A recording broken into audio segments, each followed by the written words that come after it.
జీవము కలిగిన దేవుని బిడ్డలారా, మీ అందరికీ ప్రభువైన యేసుక్రీస్తు నామములో శుభములు వందనాలు తెలియజేస్తున్నాను. దేవాది దేవుడైన యేసుక్రీస్తు దేవుని వాక్యం విందమ్మ.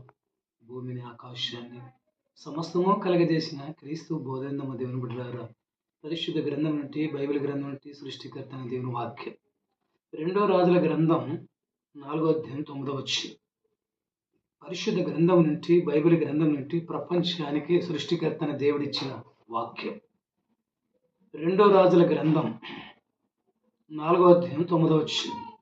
మరి ఇంటికి వచ్చిపోయే దైవజనుడు భక్తిపరుడని నేను ఎరుగుదును. దేవునికి మహిమ కలుగును గాక. మన ఇంటికి వచ్చిపోయే సావుకుడు, మన ఇంటికి వచ్చిపోయే పాస్టరు, మన ఇంటికి వచ్చిపోయే సువార్థికుడు భక్తిపరుడని నేను ఎరుగుదును. దేవునికి మహిమ కలుగును గాక. ఇంటికి సావుకులు వస్తున్నారా? భక్తిపరులు వస్తున్నారా? భక్తిహీనులు వస్తున్నారా? దొంగలు వస్తున్నారా? అబద్ధికులు వస్తున్నారా?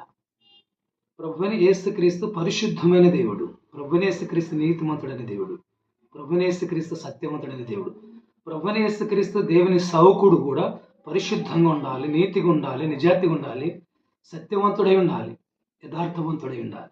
దేవునికి మహిమ కలుగును గాక. మన ఇంటికి వచ్చిపోయే దైవజనుడు 2 రాజుల గ్రంథం 4వ అధ్యాయం 9వ వచనం. ప్రపంచంలో బతుకున్న మనుషులందరూ చదవండి, మారు మనసు పొందండి. మన ఇంటికి వచ్చిపోయే సేవకుడు, మన ఇంటికి వచ్చిపోయే పాస్టర్, మన ఇంటికి వచ్చిపోయే సువార్థికుడు భక్తిపరుడని నేను ఎరుగును.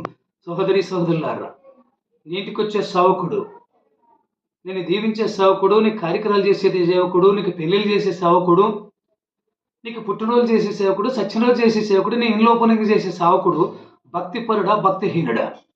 బాగా గ్రహించి పిలుచుకో. దేవునికి మహిమ కలుగును గాక. కనుక ప్రభువైన యేసుక్రీస్తు దేవుని కృపను బట్టి దేవుని బిడ్డలారా, ఒక దయ్యం యేసుక్రీస్తు సృష్టికర్తన దేవుడని ఎరుగుదును. దయ్యం అంటుంది, సృష్టికర్తన దేవుడు యేసుక్రీస్తు అని నేను ఎరుగుదును. ఆయన సావుకుడైన అపోస్తుడైన పౌలు గారు యేసుక్రీస్తు దేవుని సావుకుడని ఎరుగుదును అని దయ్యం చెప్తుంది. దేవునికి మహిమ కలుగును గాక. దయ్యం గుర్తుపడుతుందండి. పాస్టర్, నిజమైన పాస్టర్ ఎవరు, నిజమైన సావుకుడు ఎవరు, నిజమైన సువార్థికుడు ఎవరు, యథార్థవంతుడైన దేవుని సావుకుడు ఎవరు, దేవుని యందు భయభక్తులు కలిగిన పాస్టర్ ఎవరు, దయ్యాలకు తెలుస్తుంది. విశ్వాసులారా, క్రైస్తవులారా, జాగ్రత్తగా పరిశోధించండి. మనకి భక్తిపరుడు ఒక ఆయన ఉన్నాడు, కోర్నేలు అనే వ్యక్తి ఒక భక్తిపరుడు, ప్రార్థనపరుడు, యథార్థవంతుడు, న్యాయవంతుడు. కోర్నేలు ప్రజలకి బహుధర్మం చేసేవాడు, దేవుని యందు భయభక్తులు కలిగి ఎల్లప్పుడూ ప్రార్థన చేసేవాడు. కోర్నేలు బైబిల్లో రాయబడిన మాట. కనుక విశ్వాసి అయిన వాడు, క్రైస్తవుడైన వాడు, క్రీస్తు నమ్మిన వాడు, క్రీస్తుని ప్రార్థించేవాడు, క్రీస్తుని వెంబడించే స్త్రీలైన పురుషులైన దాన ధర్మాలు చేయాలి.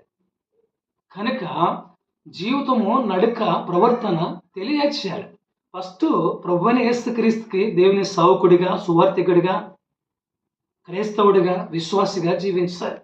అవిశ్వాసం మాటలు మాట్లాడుతుంటారండి, చాలా అవిశ్వాసం మాటలు. లోకాశం ఉండకూడదు సావుకునికి, లోక కోరికలు ఉండకూడదు. ఎలీషా భక్తుడు బహోధనవంతుడు, మస్తు ఆస్తిపరుడు, అన్నిటిని విడిచిపెట్టాడు ప్రభువైన యేసుక్రీస్తు పరిచర్య కొరకు. ఈ లోకంలో సావుకుడు ఎవరు చూసిన బంగారు, బట్టలు, డబ్బులు, ఆస్తులు, కార్లు, వీటి మీదనే మనసు పెట్టుకొని తిరుగుతున్నారు పాస్టర్లు. వాళ్ళెట్టయితారండి? లోకాశ, లోక కోరిక ఉన్నవారు పాస్టర్ కాదు. ఈ లోకంలో బట్టల మీద ఆశ ఉండకూడదు, బంగారు మీద ఆశ ఉండకూడదు, తిండి మీద ఆశ ఉండకూడదు. వాళ్ళు పాస్టర్లే కాదు, మోసగాళ్ళు. ప్రభువైన యేసుక్రీస్తు వేషం వేసుకున్నారు. పాస్టర్ ఎట్టునంటే నిలువు టంగి వేసుకొని ఉండాలి, టక్ వేసుకొని, టుక్ వేసుకొని, సూటు బూట్ వేయకూడదు, ఇంటికి కలర్ వేసుకొని, గడ్డానికి కలర్ వేసుకొని, వేషాలు రంగులు వేసుకోకూడదు. సావుకుడికి భోగం వేషం వేయకూడదు. అట్లా దేవుడైన యేసు ప్రభు పరిశుద్ధుడు, పవిత్రుడు, నీతిమంతుడు. ఆయన సావుకుడు కూడా పరిశుద్ధంగా ఉండాలి, నీతిగా ఉండాలి, నిజాయితీగా ఉండాలి. సావుకుడు యేసుక్రీస్తు దేవుని సావుకుడు అని గుర్తుపట్టాలి. పేతురు, నువ్వు యేసు ప్రభు శిశువుల్లో ఒకడు కదా, నీ పలుకులు, నీ మాటలు చెప్తున్నావు అన్నాడు. ఒక చిన్నది కానే కాదు, నేను యేసు ప్రభు శిశువుని కాదన్నాడు పేతురు. కాదు, నీ మాటలు, నీ పలుకులు చెప్తున్నాయి, నువ్వు యేసుక్రీస్తు దేవుని శిశువుడవే. దేవునికి మహిమ కలుగును గాక. నువ్వు మాట్లాడినా, నడిచినా, నువ్వు జీవించినా, ప్రవర్తించినా సావుకుడా, సృష్టికర్తన దేవుని సావుకుడిగా గుర్తించాలి ప్రజలు. ఫస్ట్ నీ కుటుంబము గుర్తించాలి, తర్వాత సంఘం గుర్తించాలి, తర్వాత సమాజం, నీ పొరుగు వారి ఇంటి ముందర వాళ్ళు ఈయన నిజంగా జీవమగిలిన దేవుని సేవకుడని గుర్తించాలి, నీ క్రియలు ప్రవర్తన బట్టి, నడికలు బట్టి. కనుక ప్రతిదానికి భయపడేవాడు సేవకుడు కాదు, ఆధారపడేవాడు సేవకుడు కాదు. కనుక దేనికి భయపడాడు? కరువు కానీ, కష్టానికి కానీ, నష్టానికి కానీ, ఏది కానీ. ఈ లోకంలో సేవకుల సాక్ష్యాలు సరిగ్గా లేవండి. ప్రపంచంలో యేసుక్రీస్తు దేవుని సేవకుల ద్వారా యేసుప్రభు నామం దూషణ పాలవుతుంది, యేసుప్రభు నామము ఎక్కిరించబడుతుంది, అవమానాలు పడుతుంది, ఎక్కిరించబడుతుంది, వేలనిచ్చబడుతుంది సేవకుల ద్వారా, పాస్టర్ల రెవరెండ్ల ద్వారానే. దేవుడిని యేసుప్రభు నామము దూషణ పాలై ఎక్కిరించబడుతుంది. అన్న జనులు యేసుప్రభుని నమ్మడం లేదు, యేసుప్రభుని ఆరాధించడం లేదు, యేసుప్రభుని ప్రార్థించడం లేదు. ఎందుకంటే సేవకుల సాక్ష్యాలు సరిగా లేవండి. యేసుక్రీస్తు దేవుని సేవకుడిగా, శిష్యుడిగా లేదు. కనుక 2వ రాజుల గ్రంథం పరిశుద్ధ గ్రంథం 4వ అధ్యాయం 9వ వచనం, మన ఇంటికి వచ్చిపోయే దైవజనుడు భక్తి పరుడని నేను ఎరుగుదును. సేవకుడా, నీ బతుకేందో, నీ జీవితం ఏందో మనుషులు ఎరుగుతారు, విశ్వాసులు ఎరుగుతారు, ఇంటి పక్కల ఎరుగుతారు, ఇంటి ముందులో ఎరుగుతారు అనుకుని.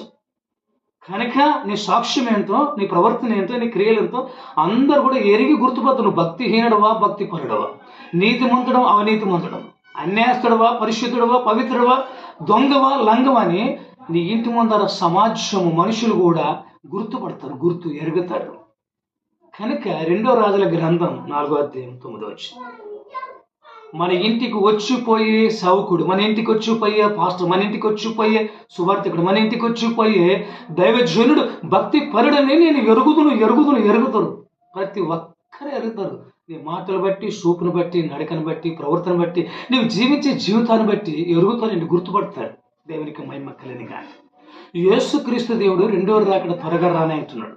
భూమి మీద ఉన్న మనుషులారా జాగ్రత్త, క్రైస్తవులారా జాగ్రత్త, విశ్వాసులారా జాగ్రత్త, నాతోటి జతపడిన పాస్టర్లారా మీ ప్రవర్తన మార్చుకోండి, మీ నడవడికి మార్చుకోండి, మారు మనసుకు తగిన జీవితం జీవించండి.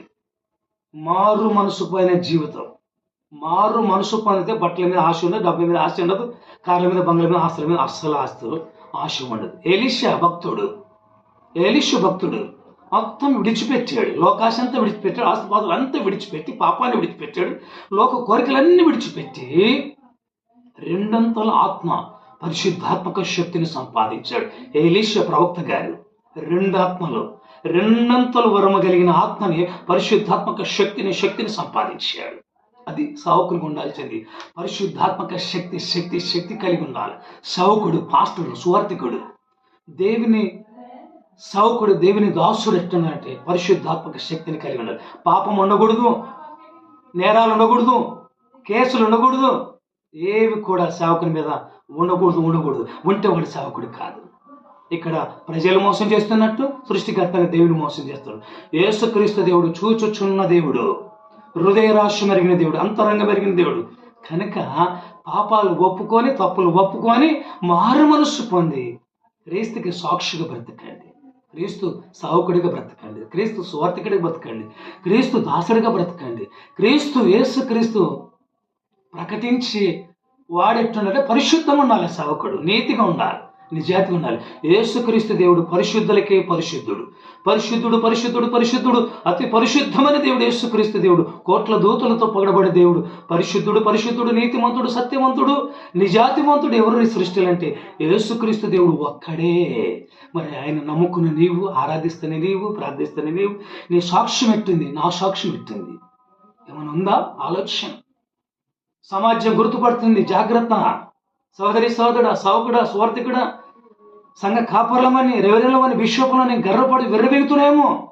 రంగురంగు డ్రెస్సులు వేసుకొని కాదు, తెల్లని డ్రెస్ చేసుకొని మౌనంగా ఉండాలి.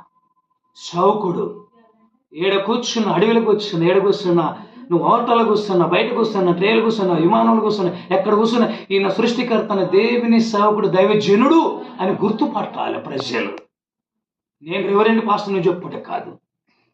2వ రాజుల గ్రంథం 4వ అధ్యాయం 9వ వచనం, మన ఇంటికి వచ్చిపోయే సేవకుడు, మన ఇంటికి వచ్చిపోయే దైవజనుడు భక్తి పరుడని నేను ఎరుగుతారు ప్రజలు. జాగ్రత్తగా సేవకులందరూ మారు మనసు పొంది కొత్త జీవితాన్ని, ఎలీషా లాంటి ప్రవర్తన కలిగి జీవించాలని సేవకుడిగా వాక్యం చెప్తూ నా ఒక వాక్య భావాన్ని ముగిస్తుంటున్నా. వాక్యం ఇచ్చిన దేవుని బిడ్డలారా, మీ అందరూ కూడా ప్రభువైన యేసుక్రీస్తు నామములో